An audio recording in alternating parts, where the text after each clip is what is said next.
இறை ஆட்சியை இல்லங்களில் வேரூன்றும் முயற்சியில் ஒரு பகுதியாக விவிலிய வாசிப்பில் ஆற்றல்மிக்க அனுபவங்களை அன்றாடம் பெற்றுக்கொண்டிருக்கும் மாதா தொலைக்காட்சியின் அன்பு உள்ளங்கள் அனைவருக்கும் இனிய வணக்கம். திருவிவிலியத்தில் பழைய ஏற்பாட்டு பகுதியிலிருந்து ஒவ்வொரு புத்தகங்களாக பார்த்து கொண்டிருக்கின்றோம். இந்த திருவிவிலியத்தில் இறை வார்த்தைகள் அடங்கியிருப்பது நீங்கள் அனைவரும் அறிந்த ஒன்று. இறை வார்த்தைக்கு ஆற்றல் உண்டு. மனிதர்களுக்கு கூட பேசுபவரின் நிலைக்கேற்ப ஓரளவுக்கு ஆற்றல் உண்டு. அனைத்தையும் படைத்த கடவுளுக்கு, அவருடைய இறை வார்த்தைக்கு நிச்சயம் பெரும் ஆற்றல் இருப்பது சாத்தியம் மட்டுமல்ல, சத்தியமும் கூட.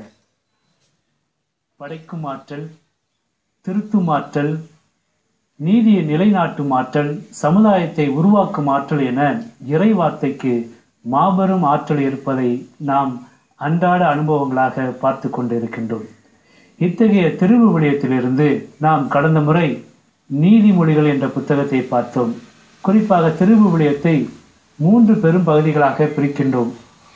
வரலாற்று நூல்கள், இறைவாக்கு நூல்கள், ஞான நூல்கள். ஞான நூல்கள் என்ற பகுதியிலிருந்து தான் நீதிமொழிகளை பார்த்தோம். அதன் தொடர்ச்சியாக சபை உரையாடல் என்ற புத்தகத்தை நாம் வாசித்துக் கொண்டிருக்கின்றோம். இந்த சபை உரையாடல் என்ற புத்தகத்திற்கு ஒரு விளக்கத்தையும் ஒரு சரியான புரிதலையும் நமக்கு ஏற்படுத்துவதற்காக டொன்போஸ்கோவின் சலேசிய சபையை சார்ந்தவரும் தீபகம் மறைப்பணி நிலையத்தின் இயக்குநருமாக இருக்கின்ற அருட்தந்தை ஆண்டனி கிறிஸ்டி அவர்கள் நம்மோடு இருக்கின்றார். உங்கள் அனைவரின் சார்பாக நான் அவரை மனமாற வரவேற்கின்றேன். வணக்கம் ஃபாதர்.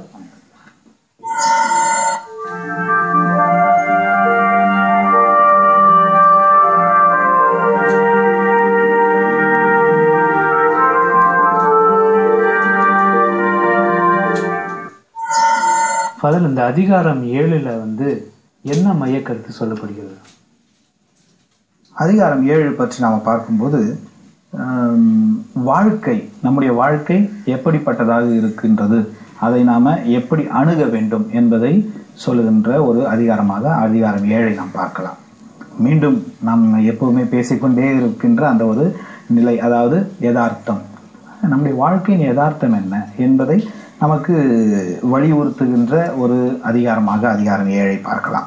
இதுல முக்கியமாக இறப்பு, நம்முடைய வாழ்க்கையினுடைய இறுதி இல்லையா, அந்த இறப்பை குறித்து ஒரு சிந்தனையை முன்னிறுத்துகின்றார். அந்த இறப்பு எப்படிப்பட்டதாக இருக்கின்றது அப்படின்றத பற்றி பேசும்பொழுது தீர்ப்பு, இறைவன் நமக்கு அளிக்கக்கூடிய அந்த தீர்ப்பு, அல்லது நம்முடைய இறுதி நாளை நாம் சந்திக்க வேண்டிய அந்த ஒரு யதார்த்தம், இதெல்லாமே ஒரு முக்கியமான ஒரு சிந்தனை. இந்த சிந்தனைகளை நாம் மனதில் நிறுத்தி கொண்டு நம்முடைய வாழ்க்கையை நடத்தினால் நம்முடைய வாழ்க்கையில் நம்முடைய யதார்த்தங்கள், நாம் ஒவ்வொரு நாளும் செய்கின்ற செயல்கள், இவற்றிலெல்லாம் ஒரு மாற்றம் இருக்கும், அல்லது ஒரு சரியான ஒரு மனநிலை இருக்கும் என்பதை அழகாக எடுத்து சொல்லுகின்றார்.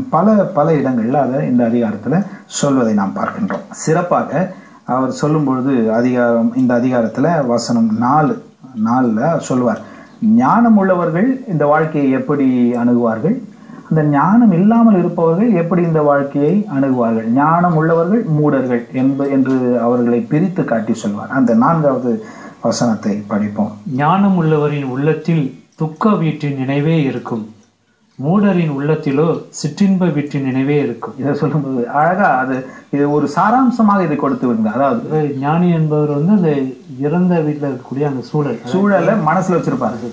அதாவது நான் வாழும்போது, நான் எப்பொழுதுமே வாழும்போது எதை முன்னிறுத்தி வாழுகின்றேன், என்னுடைய வாழ்க்கை முடியவே முடியாது, நான் என்னைக்குமே சந்தோஷமா இருப்பேன், நான் எல்லாத்தையுமே செய்வேன், நான் எது என்னுடைய மனசுல நினைக்கிறேனோ அதை செய்வேன் அப்படி நினைச்சு வாழக்கூடிய அந்த ஒரு வாழ்க்கையா, அல்லது என்னைக்குனாலும் நான் என்னுடைய வாழ்க்கை முடிந்துவிடும், அதற்குள்ளாக நல்ல விஷயங்களை நான் செய்ய வேண்டும், எவ்வளவு நல்லதை நான் செய்ய முடியுமோ அவ்வளவு நல்லதை நான் செய்யணும் அப்படின்ற அந்த ஒரு எண்ணம் நமக்குள்ள எப்போ வரும்?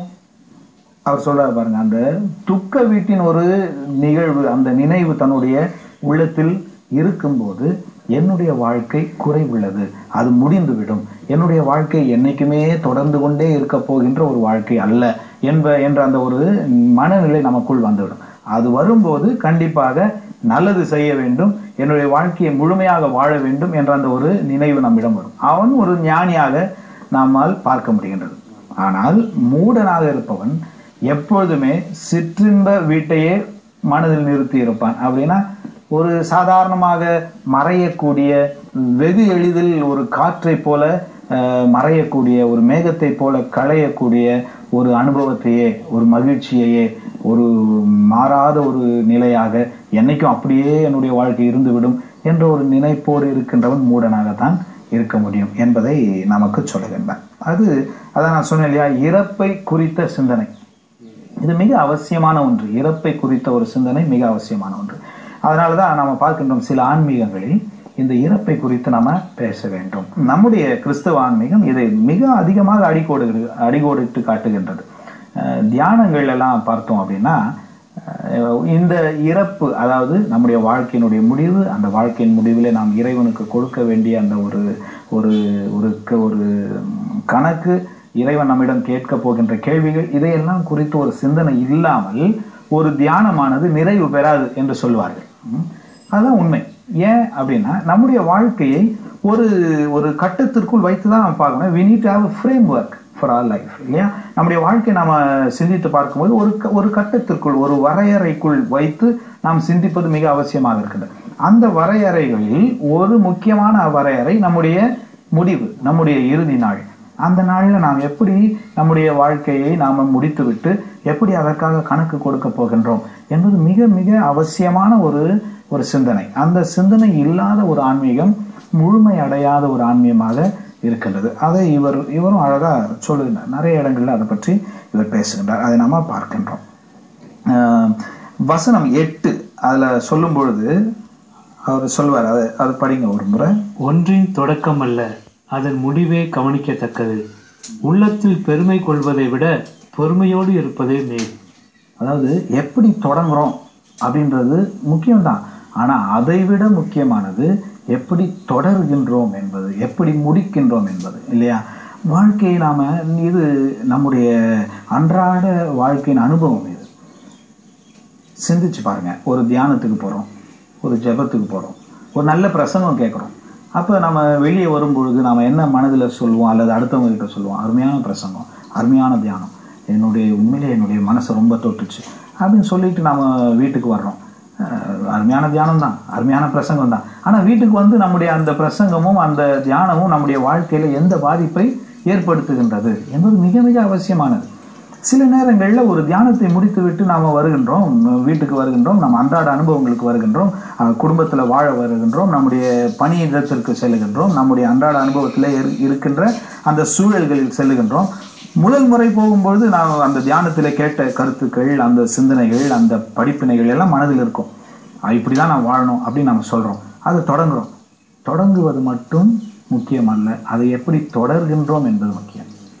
அது சொல்லுவாங்க இல்லையா, நாம போக போக எப்படி அந்த வர வர மாமி தெரிஞ்சு கழுதியான கதையா அப்படின்னு சொல்லுவாங்க இல்லையா பழமொழியில. அதாவது என்னன்னா, நாம ஒரு விஷயத்தை நல்லா தொடங்கிட்டு 2வது நாளே 3வது நாளே தொடங்கின விஷயத்தை மறந்து விட்டோம் என்று சொன்னால் அது எந்த விதத்திலையும் நம்முடைய வாழ்க்கைக்கு பயன் தராது. சாதாரணமாக நீங்க யோசிச்சு பாருங்களேன். ஒரு தியானத்துக்கு போயிட்டு வந்துட்டு இனிமே நான் சிகரெட்டே குடிக்க மாட்டேன், இனிமே நான் கெட்ட பழக்கம் எதுக்குமே போக மாட்டேன், இனிமே நான் தினமும் ஜெபமாலை சொல்வேன், இனிமே நான் தினமும் கோயிலுக்கு போவேன், இப்படியெல்லாம் முடிவுகள் மனசுல எடுக்கிறோம். முடிவு எடுப்பது நல்லது, அதை தொடங்கும். தியானத்து முடிவுகள் வரைக்கும் அது இருக்கும். ஆமா, அதை விட்டு வெளியே வந்தோம்னா கொஞ்சமா வீட்டுக்கு வந்த உடனே தொடங்குவோம், நல்லா தொடங்குவோம். முதல் நாள் கோயிலுக்கு போவோம், 2வது நாள் கோயிலுக்கு போவோம், 3வது நாள் அப்படியே கொஞ்சம் தூக்கம் வரும். எனக்கு இன்னைக்கு இல்லை, இன்னைக்கு சாயந்தர பூசைக்கு போறேன் அப்படின்னு சொல்லுவோம். ஆமா, அடுத்த நாள் சாயந்தரம் பூசைக்கு இன்னைக்கு கொஞ்சம் நேரம் ஆயிடுச்சு, நாளைக்கு போறேன். அப்படியே போன திருப்பி நம்ம பழைய நிலைக்கே நாம சென்று விடுவோம். அப்படி சென்று விடுகின்ற அந்த ஒரு நிலையை தான் எனக்கு சொல்றாரு. அதாவது எப்படி தொடங்குகின்றோம் என்பது மட்டும் முக்கியம் அல்ல, ஆனால் எப்படி முடிக்கின்றோம். எப்படி முடிக்கின்றோம், எப்படி தொடர்கின்றோம்ல, ஆங்கிலத்தில் சொல்லுவோம் இல்லையா, பெர்சிவரன்ஸ். அது நம்முடைய வாழ்க்கையில் நாம விடாமல் ஒரு விஷயத்தை நாம தொடர்ந்து எடுத்து செய்வது என்பது முக்கியமான ஒரு கருத்து. அந்த கருத்தை அழகாக நமக்கு இந்த அதிகாரத்துல சொல்லுவார். நாம் அதை சிந்திக்கக்கூடிய ஒரு கருத்தாக இருக்கின்றது. வேறொரு கருத்தையும் பற்றி இங்கே பேசுகின்றார். அதாவது நாம அடிக்கடி கேட்குற ஒரு வசனம் இது. பெரியவங்க பேசும்போது சொல்லுவாங்க, எங்க காலத்துலலாம் நாங்க இப்படி செய்வோம் அப்படி செய்வோம். பெரியவங்க தான் அப்படி பேசுறாங்கன்னா இன்னைக்கு இது ஒரு யதார்த்தம். அதாவது தலைமுறை இன்று வேகமாக மாறிக்கொண்டு, ஒரு காலத்துல சொல்லுவாங்க ஒரு 30 வருடம் போச்சுன்னா ஒரு தலைமுறை என்று சொல்வாங்க. இன்னைக்கு அப்படி இல்லை. ஒரு 10 வருடத்திற்குள்ளாக தலைமுறை மாறிவிடுகின்றது. இது நானே என்னுடைய வாழ்க்கையில் பார்க்கின்ற ஒரு அனுபவமாக இருக்கின்றது. ஒரு 10 வருடத்திற்கு முன்பாக என்னுடைய வாழ்க்கையில் இருந்த சில விழுமியங்கள் இன்று அதே நிலையில் நான் பார்க்கின்ற போது எனக்கு ஒரு 10 வயது சிறியவர்களாக இருக்கின்ற மற்றவர்களை நான் பார்க்கும்போது அது முற்றிலுமாக மாறி இருக்கின்றது. ஏன் அப்படின்னா தலைமுறை மாறிவிட்டது. இன்னைக்கு தலைமுறை வேகமாக மாறிக்கொண்டிருக்கின்றது. இந்த ஒரு சூழல்ல அடிக்கடி நாம் கேட்கிற ஒரு வசனம் இது. எங்க காலத்துலலாம் நாங்கள் செய்யும்போது எங்களுடைய இதுல அழகா ஒன்று சொல்லுவார், அப்படி பேசுறவர்கள் ஞானிகள் அல்ல என்று சொல்லுவார். அதாவது இதுதான் ஆங்கிலத்தில் நொஸ்டால்ஜியா ஆஃப் த பாஸ்ட் என்று சொல்லுவோம். அதாவது பழையதை பற்றியே சிந்தித்து கொண்டிருக்கின்ற ஒரு நிலை, என்ன புலம்பல். இது ஒரு புலம்பல். சரி, அது பேசுவதனால என்ன நடக்க போகிறது? நீங்க அப்படி சொல்வதால் அந்த காலத்துலாம் இப்படி நடந்தது. சரி, நமக்கு அந்த சில தரவுகள் தெரியப்படுகின்றது, சில விஷயங்கள் நமக்கு தெரியாது, அவங்க சொல்லும்போது நம்ம கற்றுக்கொள்ளும். ஆனால் அப்படியே புலம்பிக் கொண்டே இருந்தால் சரி, இன்னைக்கு காலம் மாறிவிட்டது. இந்த காலத்துல நாம் எப்படி வாழப் போகின்றோம்? இந்த காலத்துல நம்முடைய இந்த விழுமியங்களை, இந்த முக்கியமான கருத்துக்களை, இந்த சில மதிப்பீடுகளை எப்படி முன்னெடுத்து செல்ல போகின்றோம் என்று சிந்திக்கின்ற அந்த ஒரு தன்மை தான் ஞானமுள்ள தன்மை. அதை விட்டு பழங்காலத்தை பற்றியே நாம் புலம்பிக் கொண்டிருந்தோம் என்றால் அது ஞானத்தோடு வாழ்கின்ற ஒரு தன்மை அல்ல என்று நமக்கு சொல்வார். 10வது வசனத்தை ஒரு முறை படிப்போம். இக்காலத்தை விட முற்காலம் நற்காலமாய் இருந்தது ஏன் என்று கேட்காதே, இது அறிவுடையோர் கேட்கும் கேள்வி அல்ல. இதைதான் சொல்றார், இதுதான் சொல்லுகின்றார். அப்ப முன்னாடி காலம்லாம் நல்லா இருந்தது, ஏன் இன்னைக்கு? அந்தந்த காலம் அந்தந்த காலத்துக்கு ஏற்றாற் போல இருக்கின்றது. இன்றைக்கு இந்த காலத்துல ஒரு சில விஷயங்கள் சரியாக இல்லை என்று தோன்றுகின்றது. அதான் இன்றைய காலம். அதை வைத்துக்கொண்டு நாம் என்ன செய்ய போகின்றோம், அதை எப்படி நாம் திருத்தப் போகின்றோம், அல்லது அதை எப்படி நாம் முன்னேற்ற போகின்றோம் என்ற சிந்தனை, ஆக்கப்பூர்வமான சில சிந்தனைகள் நம்முடைய உள்ளத்தில் இருக்க வேண்டும். அதை விடுத்து நாம் வெறும் எதிர்மறையான எண்ணங்களை மட்டும் கொண்டிருந்தோம் என்றால் நாம் அறிவுடையவர்களாக, ஞானமுடையவர்களாக இருக்க போவதில்லை என்பதை ஒரு சின்ன வசனத்துல நமக்கு எடுத்து சொல்லுகின்றார். நாம் மனதில் நிறுத்தக்கூடிய ஒரு உண்மை என்று கருதுகின்றேன். பெரியவங்க முக்கியமா, சின்ன பசங்க இதை பத்தி சொல்ல மாட்டாங்க. ஆனா இன்னைக்கு அவங்க கூட சொல்ல ஆரம்பிச்சிடறாங்க. ஏன்னா அந்த மாற்றம் ஏற்படுது இல்லையா, வேகமாக மாறுகின்ற ஆண்டுகளுக்குள்ள அந்த மாற்றத்தை சந்திக்கும் போது அது எல்லாருமே சொல்லக்கூடிய ஒரு வசனமாக இருக்கின்றது. அதனால இதை நாம் மனதில் நிறுத்தி கொண்டு வாழ்வது நல்லது. மற்றும் ஒரு கருத்தை பற்றி சொல்லுவார். இது நாம அடிக்கடி நினைக்கின்ற, பேசுகின்ற, சிந்திக்கின்ற ஒரு கருத்து. 14வது வசனத்துல, வாழ்க்கை இன்பமாய் இருக்கும்போது மகிழ்ச்சியோடு இரு, துன்பம் வரும்போது நீ நினைவில் கொள்ள வேண்டியது அடுத்து என்ன நடக்கும் என்பதை நீ தெரிந்து கொள்ளா வண்ணம் கடவுள் இன்பத்தையும் துன்பத்தையும் மாறி மாறி வரவிடுகின்றார். கடவுள் வரவிடுகின்றார் என்று சொல்றார். அதாவது உன்னுடைய வாழ்க்கையினுடைய சுவாரஸ்யமே அதுதான், இன்பம் துன்பம் என்று மாறி மாறி வரக்கூடிய ஒரு நிலை. வெறும் இன்பமே வந்து கொண்டிருக்கும் என்று நாம் என்னைக்குமே நினைக்க முடியாது. அதே சமயம் வெறும் துன்பம் மட்டுமே என்னுடைய வாழ்க்கையில் இருக்கிறது என்று நாம நினைப்பதும் தவறு. சிலர் அப்படி இதுவும் கடந்து போகும், இதுவும் கடந்து போகும் என்று சொல்லக்கூடிய அந்த எல்லாமே மாறிக்கொண்டிருக்கின்றன. அந்த இன்பமும் துன்பமும் மாறி மாறி வருகின்றது. அப்படி வருகின்ற போது நம்முடைய வாழ்க்கை எப்படி வாழப்படுகின்றது என்பதுதான் முக்கியமான ஒன்று. அவர் சொல்றாரு, இன்பம் வரும்போது மகிழ்ச்சி ஆயிரு, துன்பம் வரும்பொழுது சரி அதையும் சந்தி. எப்படி சந்திக்கணும்? அந்த மகிழ்ச்சியா இருக்கும்போது நீ பெற்றுக்கொண்ட அந்த ஆற்றலை வைத்து இதை நீ சந்திக்க வேண்டும். அப்ப இன்பமாக இருக்கும்போது மட்டும் நாம மகிழ்ச்சியாக இருந்து விட்டு துன்பம் வந்தா அப்படியே துவண்டு விட்டு அப்படி வாழ்கின்ற ஒரு வாழ்க்கை ஒரு தரமான இருக்குமா என்றால் அது உண்மையிலேயே ஒரு கேள்விக்குறிதான். அதை நாம மனதில் நிறுத்த வேண்டும் என்று சொல்லுகின்றார். அதுக்கப்புறம் அந்த 14வது வசனம் நீங்க படிச்சீங்க இல்லையா, அதுக்கப்புறம் 15வது வசனத்திலிருந்து ஒரு முக்கியமான கருத்தை முன்னெடுக்கின்றார். ரொம்ப ரொம்ப அதிகம் பேர் விவாதிக்கின்ற, உள்ளத்தில் எழுப்புகின்ற ஒரு கேள்வியை நம் முன் நிறுத்துகின்றார். நல்லவர்கள் என்று சொல்லக்கூடியவர்கள் பல துன்பங்களை அனுபவிக்கின்றார்கள். தீயவர்கள் என்று நாம சொல்லக்கூடியவர்கள் பல நல்ல இன்பங்களை அனுபவித்துக் கொண்டிருக்கின்றார்கள். இது எங்கனமாகும் என்று ஒரு கேள்வியை முன்னிறுத்துகின்றார். ஆங்கிலத்தில் சொல்லுவோம் இல்லையா, the good perish and the evil prosper. எப்படி அறியும் அப்படின்ற ஒரு கேள்வி. இது நாம புரிந்து கொள்ள முடியாத ஒரு கேள்விதான். இந்த கேள்வியில ஒரு ஆழமான ஒரு அர்த்தம் ஒன்று இருக்கின்றது. இந்த நாம அடிக்கடி சிந்தித்த ஒரு கருத்து தான். அதாவது நாம் உடனே பார்க்கும்போது நல்லவர்களுக்கு எல்லாம் துன்பம் மட்டுமே வருவதாக நமக்கு தோன்றும். அல்லது குறுக்கு வழியில் செல்பவர்கள், மற்றவர்களை ஏமாற்றுபவர்கள், தங்களுடைய வாழ்க்கையை எப்படி வேணுமென்னாலும் வாழலாம் என்று நினைக்கின்றவர்கள், அவங்கெல்லாம் ரொம்ப வெற்றி பெறுவதாக நமக்கு தெரியும், ரொம்ப மகிழ்ச்சியாக இருப்பதாக நமக்கு தெரியும், பெரிய நிலைக்கு தங்களுடைய வாழ்க்கையில செல்வதாக நமக்கு தெரியும். ஆனால் இது மேற்தோற்றம்தான். It's only apparent. உண்மையிலேயே அவருடைய வாழ்க்கை கடைசியாக எங்கு போய் முடியும்?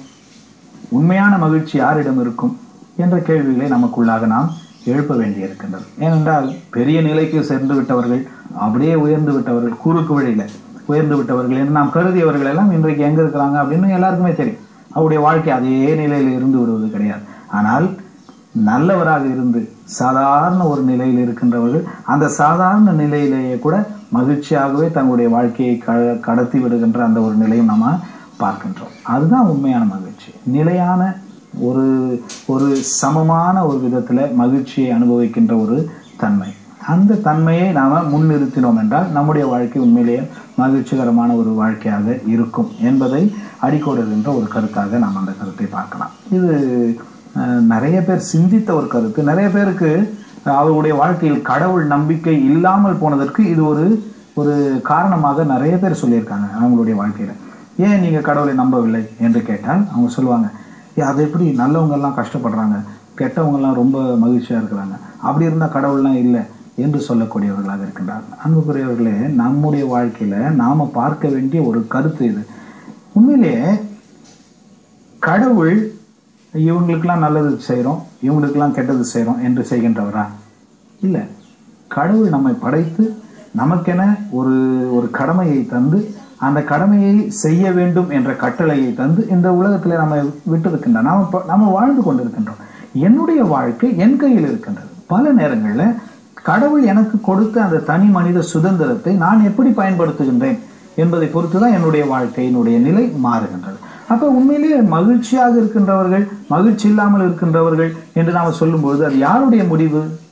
யார் முடிவு எடுக்கின்ற? நான் மகிழ்ச்சியா இருக்கணும், நான் மகிழ்ச்சியா இருக்க மாட்டேன் என்று சொல்லி முடிவு எடுக்கின்றவர்கள் யார்? நாம தான். அதை நாம மனதில் நிறுத்த வேண்டும். அப்ப கடவுள் எனக்கு கொடுத்த அந்த தனி மனித சுதந்திரத்தை பயன்படுத்தி என்னுடைய வாழ்க்கை இந்த நேரத்தில் இந்த சூழலில் எப்படிப்பட்டதாக இருக்க வேண்டும் என்று நிர்ணயிப்போன் நான் தான்.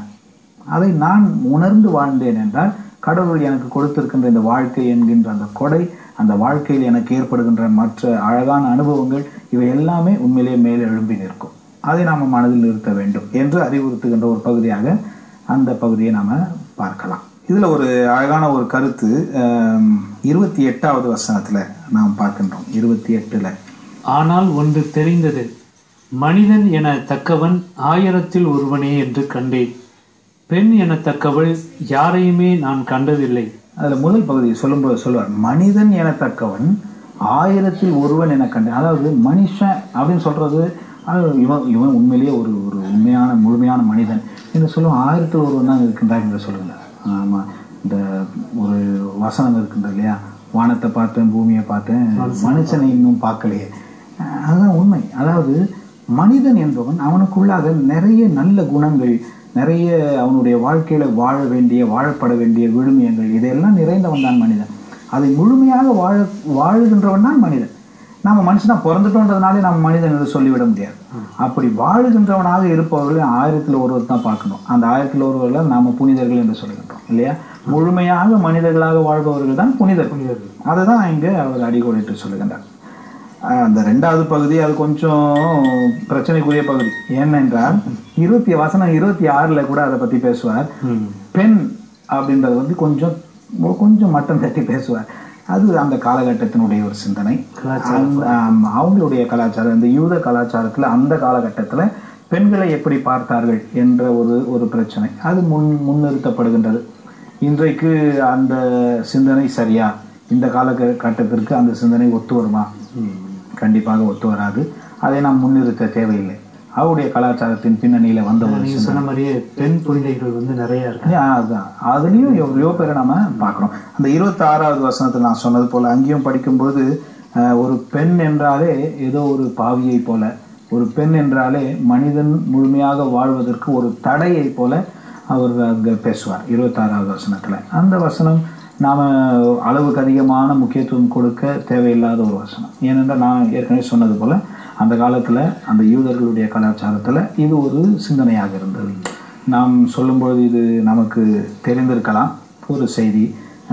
யூதர்கள் அந்த காலத்தில் யூதர்கள் ஒரு ஜெபம் செய்வார்களாம். அதுதான் 3 விஷயங்களுக்கு நன்றி சொல்வார்களாம். ஒன்று, நான் ஒரு புறவினத்தாராக பிறக்கவில்லை, அதற்காக நன்றி. ஒரு நாயாக பிறக்காததற்கு நன்றி. மூன்றாவதாக ஒரு பெண்ணாக பிறக்காததற்கு நன்றி என்று சொல்வார்களாம். இதுதான் கலாச்சாரம், அவர்களுடைய கலாச்சாரம், அவர்களுடைய நம்பிக்கை. அதிலிருந்து தான் இது எழுதப்படுகிறது. அதனால நாம் அப்படி சிந்திப்பவர்கள் அல்ல என்று சொல்லும்பொழுது இந்த வசனத்தை நாம் அந்த அளவுக்கு முக்கியத்துவம் வாய்ந்த வசனமாக எடுத்துக்கொள்ள தேவையில்லை என்பது நாம் மனதில் நிறுத்த வேண்டிய ஒரு கருத்து. இதுல 29வது வசனத்துல இந்த அதிகாரம் முடிகின்றது. அதை முடிக்கும்போது ஒரு நல்ல ஒரு ஆழமான ஒரு கருத்தை முன்னிறுத்தி முடிப்பதை நாம் பார்க்கின்றோம். 29. நான் தெரிந்து கொண்டதெல்லாம் இதுவே, கடவுள் மனிதரை நேர்மையுள்ளராகவே படைத்தார், ஆனால் வாழ்க்கை சிக்கல்கள் அனைத்தும் மனிதரை தேடிக்கொண்டவையே. ஆமாம், கடவுள் நம்மை படைக்கும் போது எப்படி படைத்தார்? நமக்கு விவிலியம் சொல்லுகின்றது, அவருடைய உருவிலும் சாயலிலும் படைத்தார். அவருடைய உருவிலும் சாயலிலும் என்று சொன்னால் எப்படி? அவரை போல, அவர் எப்படி நல்லவராக இருக்கின்றாரோ அது போல, எப்படி நேர்மை உள்ளவராக இருக்கின்றாரோ அது போலதான் நம்மை படைத்தார். அப்படிப்பட்டவர்கள் தான் நாம்.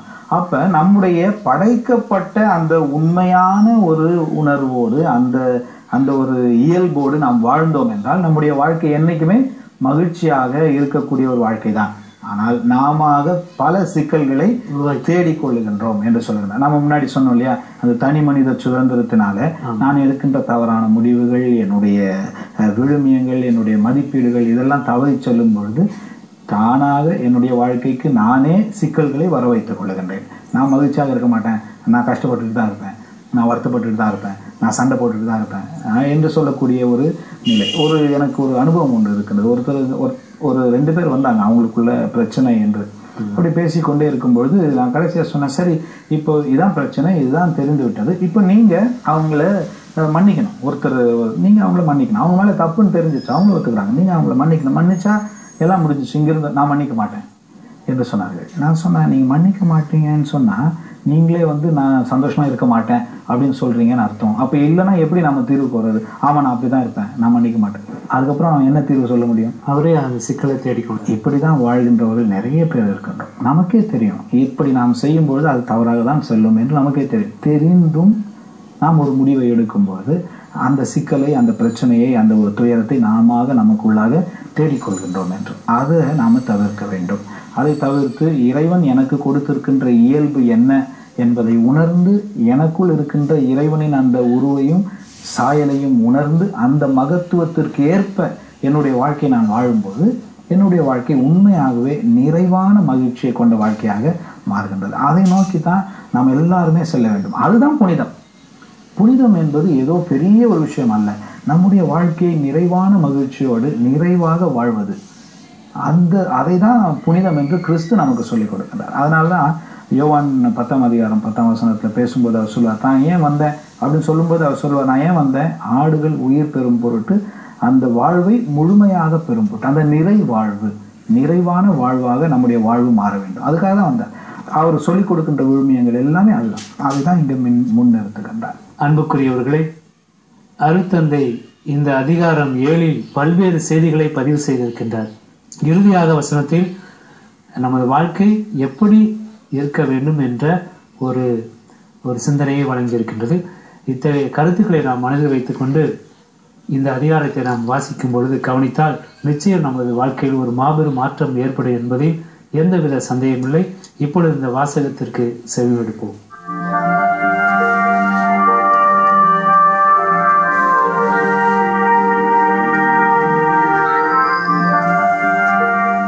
விலையுயர்ந்த நறுமண தைலத்தை விட நற்புகழே மேல், பிறந்த நாளை விட இறக்கும் நாளே சிறந்தது. விருந்து நடக்கும் வீட்டிற்கு செல்வதை விட துக்க வீட்டிற்கு செல்வதே நல்லது. ஏனெனில் அனைவருக்கும் இதுவே முடிவு என்பதை உயிருடன் இருப்போர் அங்கே உணர்ந்து கொள்வர். சிரிப்பை விட துயரமே நல்லது. துயரத்தால் முகத்தில் வருத்தம் தோன்றலாம், ஆனால் அது உள்ளத்தை பண்படுத்தும். ஞானம் உள்ளவரின் உள்ளத்தில் துக்க வீட்டின் நினைவே இருக்கும். மூடரின் உள்ளத்திலும் சிற்றின்ப வீட்டின் நினைவே இருக்கும். மூடர் புகழ்ந்துரைப்பதை கேட்பதினும் ஞானி இடிந்துரைப்பதை கேட்பதே நன்று. மூடரின் சிரிப்பு பானையின் கீழ் எரியும் முச்செடி படபடவென்று வெடிப்பதை போன்றது. அதனால் பயனொன்றும் இல்லை. இடுக்கண் ஞானியையும் பைத்தியக்காரனாக்கும்.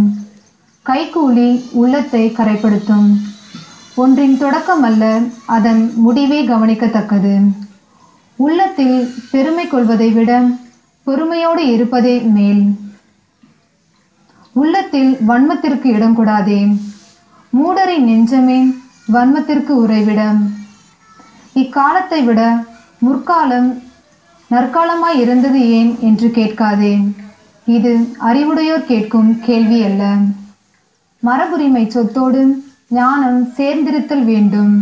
இதுவே உலகில் வாழும் மக்களுக்கு நல்லது. பணம் நிழல் தருவது போல ஞானமும் நிழல் தரும். ஞானம் உள்ளவருக்கு அதனால் வாழ்வு கிடைக்கும். அறிவினால் கிடைக்கும் பயன் இதுவே. கடவுளின் செயலை சிந்தித்துப்பார்.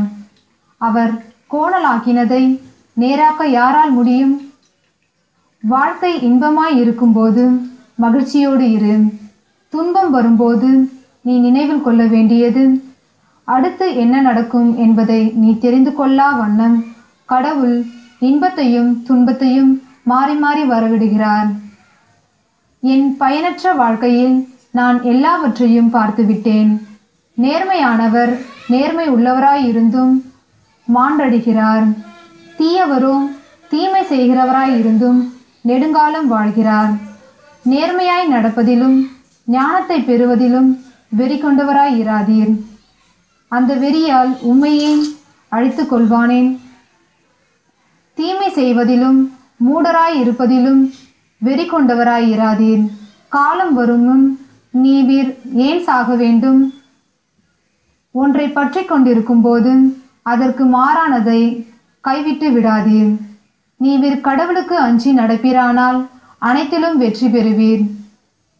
ஒரு நகருக்கு 10 ஆட்சியாளர் தரும் வலிமையை விட ஞானம் உள்ளவருக்கு ஞானம் மிகுதியான வலிமை தரும். குற்றமே செய்யாமல் நல்லதையே செய்யும் நேர்மையானவர் உலகில் இல்லை. பிறர் கூறுவதையெல்லாம் காது கொடுத்து கேட்காதீர். அவ்வாறு செய்தால் உம் வேலைக்காரர் உம்மை இகழ்ந்ததையும் நீவிர் கேட்க நேரிடும். நீவிர் எத்தனை முறை பிறரை இகழ்ந்தீர் என்பது உமக்கே நன்றாய் தெரியும். இவற்றையெல்லாம் என் ஞானத்தால் சீர்தூக்கி பார்த்தேன். நான் ஞானியாகி விடுவேன் என்று நினைத்தேன். ஆனால் என்னால் இயலாமல் போயிற்று. ஞானம் நெடுந்தொலையில் உள்ளது, மிக மிக ஆழமானது. அதை யாரால் கண்டுபிடிக்க முடியும்? நான் ஆராய்ச்சியில் ஈடுபட்டேன். ஞானத்தையும் காரண காரியத்தையும் பற்றிய விவரத்தை ஆராய்ந்து காண்பதில் சிந்தனையை செலுத்தினேன். கொடியவராய் இருத்தல் மூடத்தனம் என்பதையும், மதிகேடரை போல செயல்புரிதல் அறிவு கெட்ட நடத்தை என்பதையும் தெரிந்து கொண்டேன். சாவை விட கசப்பான ஒன்றை கண்டேன். அதுதான் பெண். அவள் உனக்கு காட்டும் அன்பு ஒரு கண்ணியை போல அல்லது ஒரு வலையை போல உன்னை சிக்க வைக்கும்.